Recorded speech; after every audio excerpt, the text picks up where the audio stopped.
A quick new idea daily from the world's greatest TEDx talks. I'm your host, Atossa Leoni, and this is TEDx Shorts. Don't you feel satisfied when you fix a problem? It's a very human thing, and in our everyday conversations, it often shows up as advice giving, a habit that Michael Bungay Stanier says we should all break. Michael's a leadership coach who's got a few tips on how to calm our impulse to tell someone what they should do. You, all of you, you know your advice monster. Somebody starts telling you about something, you don't really know the situation, you don't really know the people involved, you certainly don't have the full context, you definitely don't have the technical specifications. And after about 10 seconds, your advice monster's like, oh, I've got something to say here. You know, research tells us that medical doctors' advice monsters tend to interrupt their patients after about 11 seconds. But that's not really a medical thing, it's a human thing. Now, I can see some of you are looking at me and you're thinking to yourself, Michael, it's true. Other people's advice monsters, very annoying, really pretty irritating. But my advice is, well, honestly pretty fantastic. And what's wrong with advice anyway? Well, look, there is nothing wrong with advice. Advice is a key part of civilization. The problem isn't with advice. The problem is when giving advice becomes our default response. Here's the first challenge with advice giving. You're busy solving the wrong problem. This happens all the time. We get seduced into thinking that the first challenge that shows up is the real challenge. Here's the second issue with advice giving. Your advice is not nearly as good as you think it is. The third issue about giving advice cuts a little deeper, and it cuts both ways. If you have an advice monster, just that added responsibility of having to have all the answers and to save the person and to save the day, it's exhausting and it's frustrating and it's overwhelming. You have to learn to tame your advice monster. And to tame it, you have to understand it. And it turns out your advice monster has 3 different personas. And you listen up, you'll hear the one that resonates most for you. The first persona of the advice monster is tell it. Tell it. It's the loudest of the 3. It has convinced you that the only way that you add value is to have the answers, to have all the answers, to have all the answers to all the things. If you don't have all the answers, then you fail. The second advice monster, a little more subtle, it's called save it. Save it has put its arm around you and gone, your job, your only job, is to rescue everybody.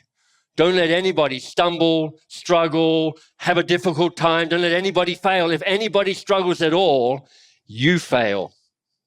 Anybody know this one? Any parents in the room, for instance? Exactly. The third of the advice monsters, the sneakiest of the 3, is control it.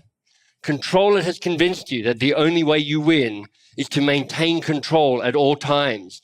Don't let go the grip of anything. Let me give you a quick primer on how you might go about taming your advice monster.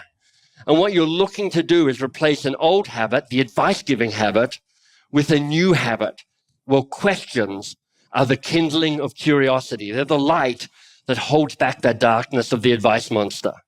The first question is this: what's the real challenge here for you? What's the real challenge here for you? It's the focus question. It recognizes that at the start of a conversation, neither of you really know what's going on. You just both think you do. So not only does what's the real challenge here for you keep your advice monster at bay, it repositions you to say the most important thing I can be doing here is to help you find the really important issue, not to provide the fast, wrong answer, which is what happens right now. The second question is, and what else? And what else has it as the insight that the first answer they give you is never their only answer, and it's rarely their best answer. So when you ask, and what else, not only does it tame your advice monster, but it helps you go deeper and further on any question that you ask. The third question, it's a difficult question, but it's so powerful. The question is, what do you want? What do you want? Because when you get clear on what you want, it becomes the foundation for action. It becomes the foundation for progress. When you know what you want, you get to step towards that autonomy and that confidence that we were talking about before. And when that happens, your advice monster really has not much chance. So that's the challenge in front of us, to replace an old habit, the advice-giving habit, with a brand new habit, staying curious a little bit longer. Because when you do that, you begin to empower people, not by giving them the answer, but by helping them find their own answer. Not by rescuing them, but by helping them find their own path. Not by holding on to control on everything, but by giving up some control and inviting others to step in and to step up. And all of that becomes possible when you tame your advice monster. The TEDx talk you just listened to was recorded at a TEDx event in Reno, Nevada. All TEDx events are independently organized by volunteers who believe in TED's mission of ideas worth spreading. Special thanks to the organizing team at TEDxUniversityofNevada. Want to listen to more TEDx talks?